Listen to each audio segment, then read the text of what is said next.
Hola, ¿qué tal amigos? Que estén muy bien. Esto es Noticias Centroamérica. Les acompaña Ana Karina Villalba. Y a partir de este momento vamos a comenzar a revisar todo lo que ha sido noticia en la región durante la última semana. Quédense aquí con nosotros.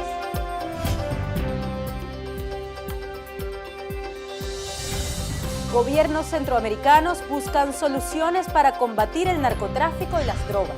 Hemos roto un tabú para debatir los temas de la droga desde un punto de vista mucho más humano.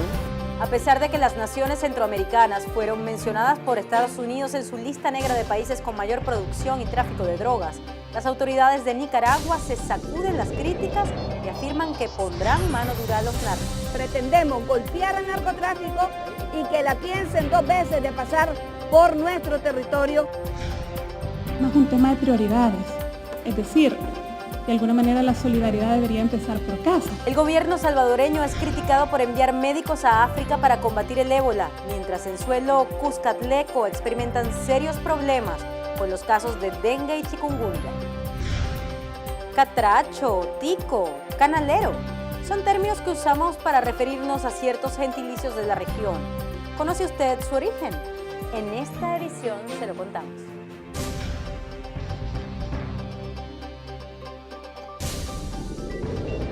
Hoy vamos a comenzar en Guatemala, donde se llevó a cabo la Asamblea General Extraordinaria de la Organización de Estados Americanos. Allí se habló de droga y narcotráfico. Vamos a ver detalles de inmediato. La Asamblea General de la Organización de Estados Americanos, que se realizó en la capital guatemalteca, contó con la participación de 32 de los 34 países que conforman ese grupo hemisférico. En la cumbre denominada por una política hemisférica de drogas de cara al siglo XXI, participaron el secretario general de la entidad, José Miguel Insulza, así como el presidente de Guatemala, Otto Pérez Molina. En la asamblea, Insulza destacó los esfuerzos realizados por las naciones para contrarrestar el tráfico de drogas y recalcó que cada país debe enfrentarlo con sus ventajas y limitaciones.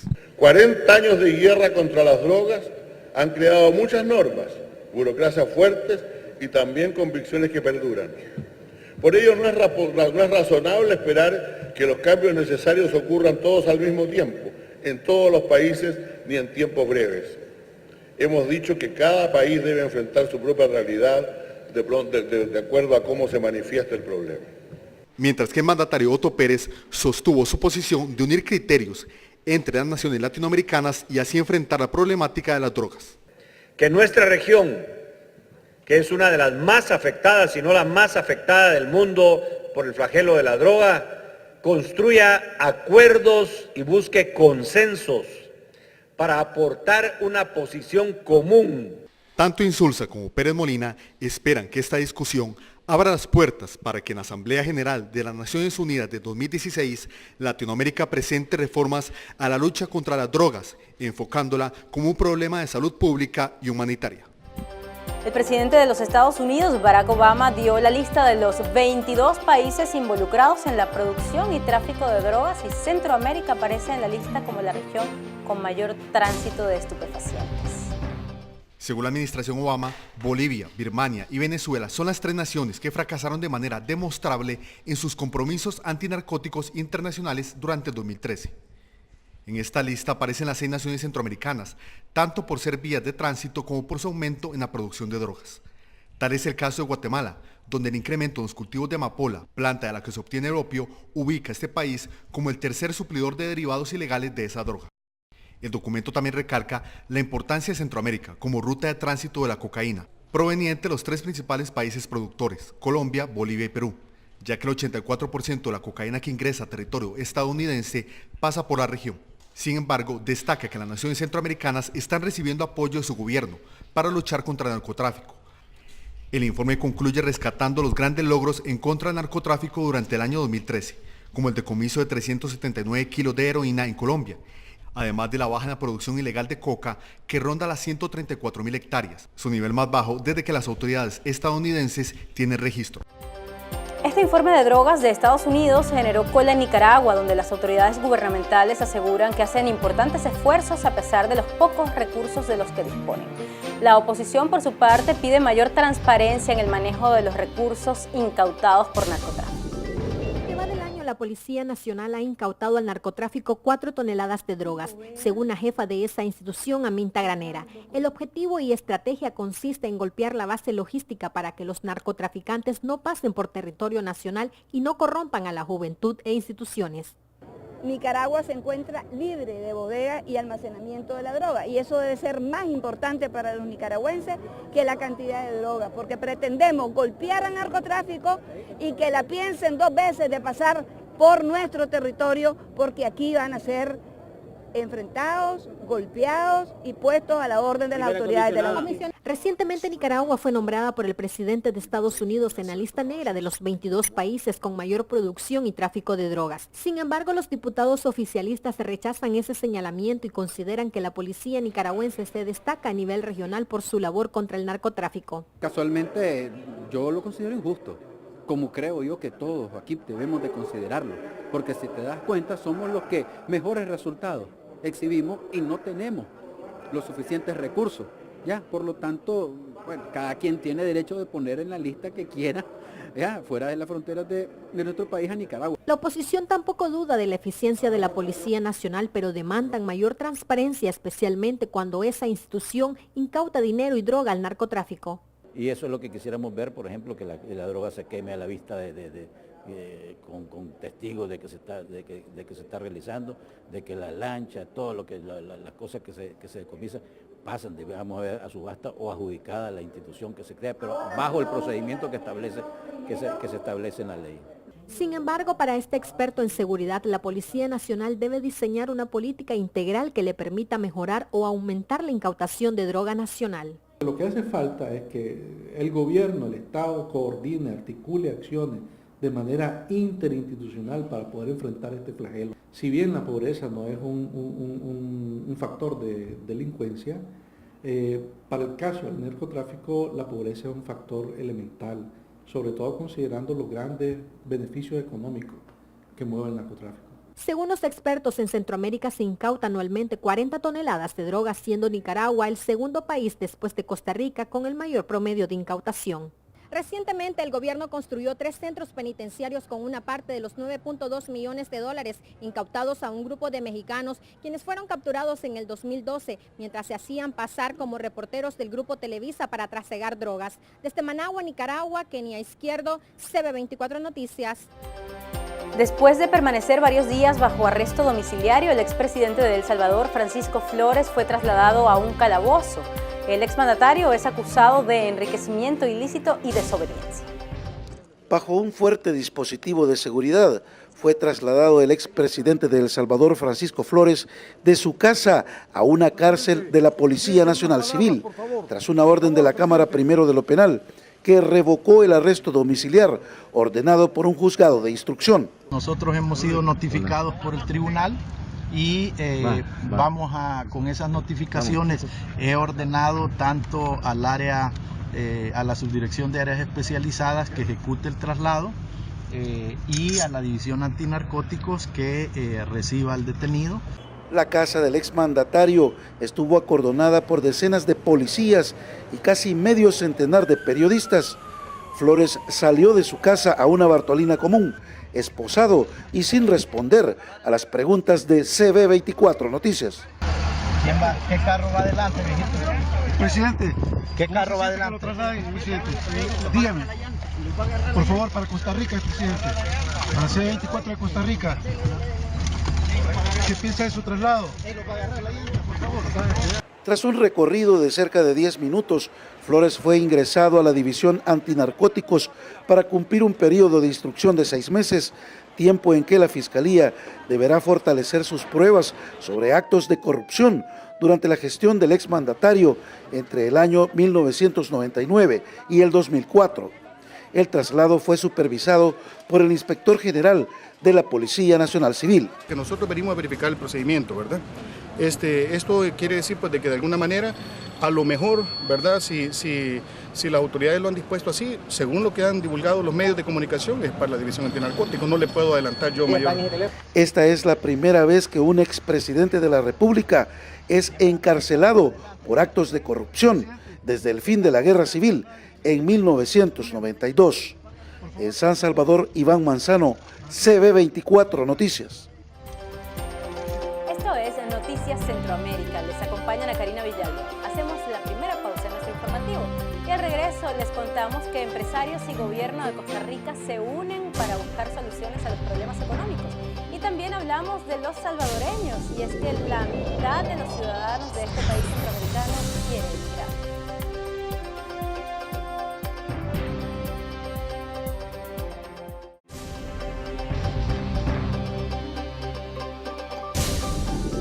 Regresamos en Noticias Centroamérica. En Costa Rica están encendidas las alarmas debido a las medidas que está tomando el sector industrial para enfrentar la crisis. En el último año han sido despedidas más de 6.000 personas en las fábricas. Los empresarios principalmente deben destinar sus recursos para cubrir la facturación por electricidad y combustibles. Tan solo en este año, las tarifas eléctricas aumentaron 20%. Esto obliga al sector a buscar alternativas para mejorar su competitividad y enfrentar estos altos costos. El sector industrial ha venido enfrentando en los últimos años una escalada en sus costos de producción. Hablamos desde que los costos de la energía eléctrica para el sector se han duplicado en los últimos 5 años. Hablamos del incremento en los costos de combustibles, que son muy importantes para el sector. Hablamos de la tramitología excesiva y de las dificultades, sobre todo a las pequeñas y medianas empresas industriales, para acceder al crédito. Todo esto ha llevado a que la producción, en el caso de Costa Rica sea un país caro para la producción industrial.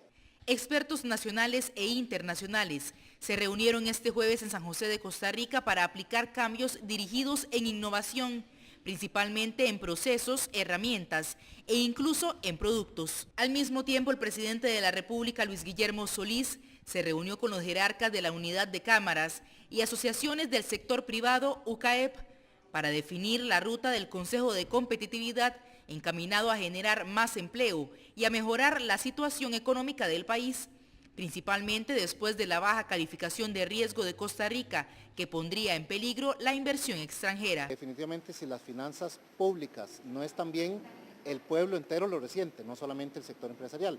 Y con respecto al sector empresarial, si no hay un clima sano de negocios, no vamos a poder tener la confianza para generar las inversiones. La vicepresidenta de la República, Ana Elena Chacón, explicó cómo trabajará el Consejo de Competitividad, que deberá entregar al presidente informes cada 2 meses sobre los avances. Vamos a transformar en 2 consejos, uno será el Consejo de Competitividad y otro será el Consejo de Innovación. Nos parecen ambos temas fundamentales para el desarrollo del país, para la lucha por el desarrollo social. El Consejo de Competitividad será presidido por el señor primer vicepresidente y el Consejo de Innovación será presidido por mi persona. Para los industriales, el sector tiene la necesidad de cambiar. De esa manera, les será más fácil adaptarse a las exigencias y expectativas del mercado. Según los expertos, los empresarios deben identificar cuáles son los factores que podrían impactarles en los próximos 3 años para precisar si están tomando las decisiones en la dirección correcta. Desde San José, Costa Rica, Angélica López, CB24 Noticias. La Fundación Salvadoreña para el Desarrollo Económico y Social emitió su informe de coyuntura que revela que el gobierno de ese país no ha resuelto problemas importantes para su sociedad como la violencia, las epidemias y la contaminación. La organización reclama que médicos salvadoreños han sido enviados por el Ejecutivo a combatir el ébola en África cuando en su propio país no tienen resueltos los problemas de las epidemias de dengue y chikungunya. 19 estudiantes han sido asesinados en el primer semestre del año. Un maestro murió abatido a balazos, 29 fueron extorsionados y 27 sufrieron amenazas por parte de las pandillas, según un informe de coyuntura social de la Fundación Salvadoreña para el Desarrollo Económico y Social, FUSADES. La tendencia de ataques contra docentes y estudiantes o de delitos no ha disminuido, sino que se mantiene allí, pero representa menos del 1% de las escuelas y miembros de la comunidad educativa que han sido víctimas. Entonces, sí, solo representa 1% o menos porque la percepción es muy alta. En el área de la salud, FUSADES asegura que la enfermedad del dengue registra un incremento del 80% y la fiebre chikungunya no ha sido combatida de forma preventiva. Mientras tanto, FUSADES critica el anuncio del gobierno de enviar un grupo de médicos a África para paliar la crisis por el ébola, cuando en el país crecen las epidemias. Pues no estamos en contra de que haya solidaridad internacional, ¿verdad? Es un llamado que ha hecho la Organización Mundial de la Salud a los países miembros para apoyar en esta epidemia. Sin embargo, es más un tema de prioridades. Es decir, de alguna manera la solidaridad debería empezar por casa. El estudio revela también que 1 de cada 3 salvadoreños se encuentra en situación económica de pobreza. La cifra es de cerca del 35%. Mejorar la coordinación entre las instituciones que están involucradas en estos programas y más allá de eso necesitamos generar oportunidades de empleo y de generación de ingresos para que los salvadoreños podamos salir adelante y superar la pobreza. Con respecto al medio ambiente, el informe revela que El Salvador genera 278 metros cúbicos de aguas residuales domésticas que van a parar a ríos, lagos y el mar, sin recibir tratamiento contra la contaminación. En San Salvador, Iván Manzano, CB24 Noticias. La directora de la Organización Internacional de Migraciones, Laura Thompson, conversó con CB24 acerca de estrategias para evitar estos desplazamientos. Ella advierte que los gobiernos son los responsables de crear las condiciones idóneas para que los ciudadanos no tengan que huir de sus hogares. La expectativa de que la reforma migratoria promovida por Barack Obama regularizaría el estatus migratorio de los indocumentados, la violencia, pobreza y desempleo fueron la mezcla perfecta utilizada por los coyotes para engañar a los centroamericanos al tratar de introducirlos de manera ilícita a Estados Unidos. Laura Thompson, directora general de la Organización Internacional para las Migraciones, asegura que esta problemática no tiene soluciones mágicas, pero la única salida es que los países creen las condiciones óptimas para evitar que las personas huyan de sus países por desesperación. Si no creamos en América Central las condiciones necesarias para que esos niños tengan opciones reales de vida y de desarrollo en el futuro, es un proceso que se vuelve cíclico, porque efectivamente el hecho de que se devuelvan en este momento no quiere decir que dentro de 1 o 2 años no vuelvan a salir, si de nuevo vuelven a esa misma situación de inseguridad, de pobreza, de falta de oportunidades que los hizo originalmente salir. Para Thompson, todos los países tienen derecho a decidir quién entra y quién sale, pero ninguno debe atropellar los derechos humanos de las personas, aunque sean migrantes ilegales. Además, aplaudió la iniciativa de los presidentes del Triángulo del Norte de la región de reunirse para accionar conjuntamente frente al repunte de niños no acompañados que migraron a Estados Unidos sin supervisión. Casi la mitad de los salvadoreños quisiera irse de su país para encontrar mejores condiciones económicas y escapar de la inseguridad. Tenemos que crear aquí en El Salvador las condiciones para las que las personas puedan vivir. Es un gran compromiso, porque ustedes saben, como presidente y con los funcionarios que estamos acá, nuestra obligación es trabajar por el bienestar de ustedes. Pero en un país con poco más de 6 millones de habitantes y 3 millones viviendo en el exterior, además de estar atravesando una crisis por la migración ilegal hacia los Estados Unidos por niños y jóvenes sin acompañantes, las palabras del presidente parecen no convencer a casi la mitad de los salvadoreños. Esto, según una encuesta publicada por el medio local La Prensa Gráfica, que reveló que el 43% de las personas les gustaría emigrar de su país. De ellos, al menos el 30% señala que cambiaría de dirección y código postal para escapar de la inseguridad, mientras un 24% buscaría en otros países mejores condiciones económicas, por ejemplo, mejores oportunidades de trabajo. Pero regresa y se encuentra con la misma realidad. No tiene oportunidades. No tiene empleo.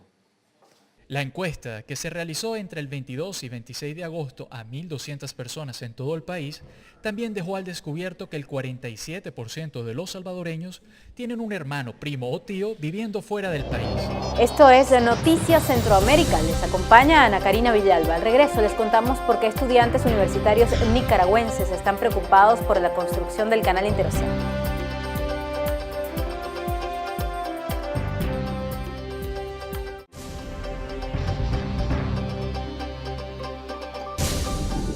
Continuamos aquí en Noticias Centroamérica, lo hacemos en Nicaragua, donde la academia en general, profesores y estudiantes están preocupados porque no conocen los estudios de factibilidad económica, ambiental y social de la construcción del canal interoceánico. Yo no quiero que mi país se convierta en un desastre, que haya mayor contaminación, que desaparezcan por lo menos animales que están en una especie de extinción totalmente. Como jóvenes estamos demandando de saber mucho más información y ver realmente qué tan factible va a ser esto. Bueno, se afectarían las áreas protegidas que están cerca de ahí, lo mismo que decía del agua, el agua ya no sería potable, nosotros tendríamos que comprar el agua aparte, entonces no nos favorece. Pérdida de conectividad biológica que va a provocar el canal porque va a interrumpir de manera abrupta la libre circulación de especies entre el norte y el sur de Nicaragua, que Nicaragua va a quedar dividida en dos, una Nicaragua norte, una Nicaragua sur, de que el lago de Nicaragua está en alto riesgo, aunque los inversionistas digan de que no se va a modificar su régimen hídrico. De que presente abiertamente el tema de cómo va a ser, porque esa es la pregunta que no se ha tenido todavía respuesta, de cómo va a ser ese proceso de construcción, y eso desde luego muchas veces esos nubarrones tienen que ver por la falta de acceso a la información pública. Ahora vamos a revisar otras informaciones que fueron noticia importante esta semana.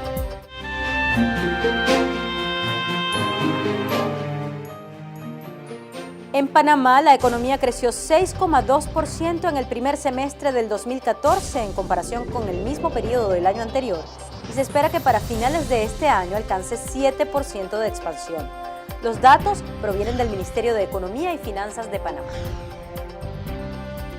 En Costa Rica, la Sala Constitucional tiene hasta un mes para decidir si acoge o no un recurso de amparo que cuestiona si la Superintendencia de Telecomunicaciones debe definir las tarifas de cobro por descarga en el servicio de Internet móvil.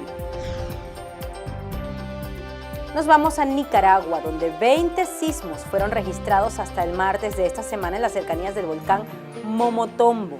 Las autoridades del país recomiendan a la población de la zona estar en estado de alerta, pues la actividad sísmica está relacionada con el terremoto del pasado 10 de abril. Ahora nos trasladamos a Honduras. Después de meses de espera, los ciudadanos podrán adquirir a partir de la próxima semana los frijoles rojos importados desde Etiopía por empresarios locales. El cargamento fue minuciosamente inspeccionado por las autoridades de salud pública de ese país, que dicen que están libres de plagas. En El Salvador, las autoridades sanitarias confirmaron que los 2 militares que permanecieron 21 días en cuarentena por sospechas de padecer el virus del ébola no tienen esta enfermedad. Los uniformados formaron parte de una misión humanitaria de la ONU en Liberia y regresaron al país el pasado 15 de agosto. Y terminamos en Guatemala, donde el gobierno de Estados Unidos reabrió el panel arbitral en contra de ese país por considerar que esa nación centroamericana no hace respetar la legislación laboral. El anuncio lo dio a conocer el representante de comercio norteamericano Michael Froman.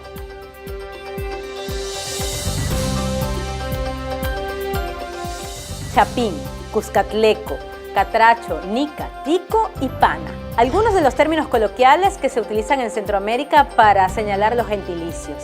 En este informe les vamos a contar en CB24 el origen de estos términos.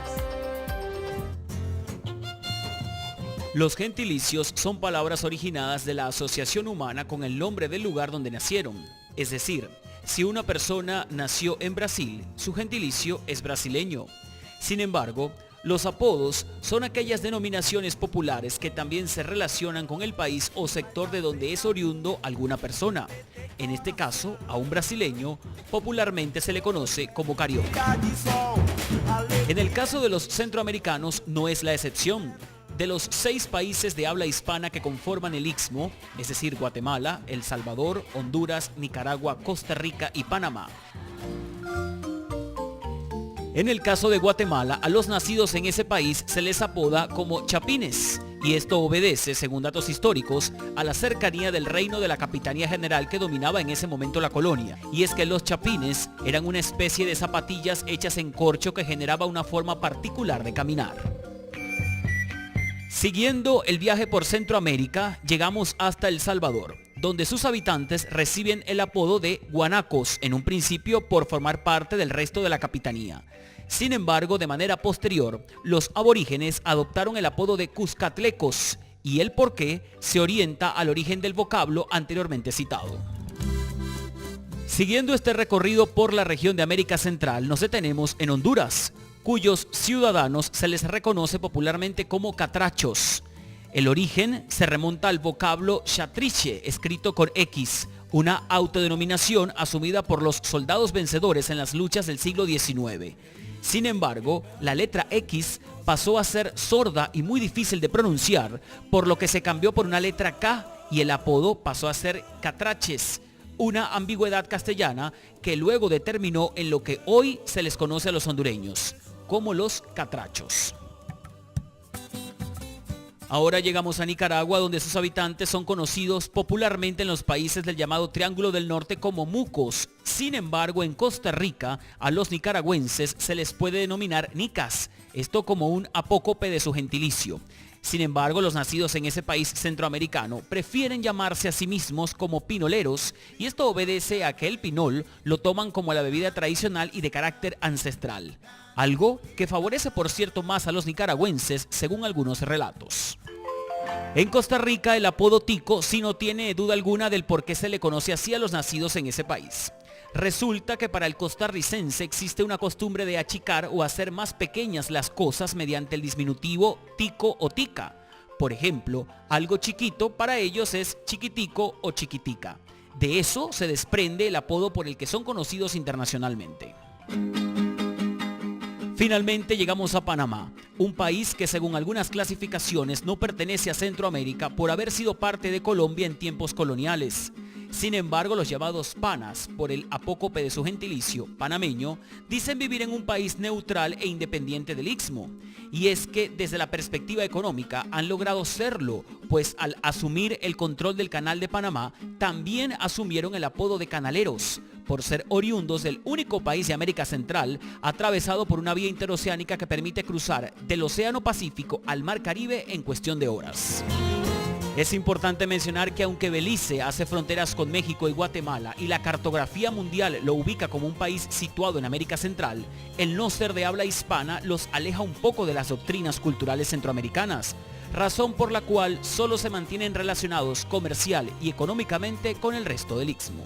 Qué difícil es hablar el español, porque todo lo que dices tiene otra definición. Qué difícil entender el español, yo ya me doy por vencido, para mi país me voy. Les acompañó Ana Karina Villalba en esta edición de Noticias Centroamérica y nos vamos con imágenes del cielo y las costas panameñas, con la calidad de imagen y los colores imperdibles que brinda la ultra alta definición.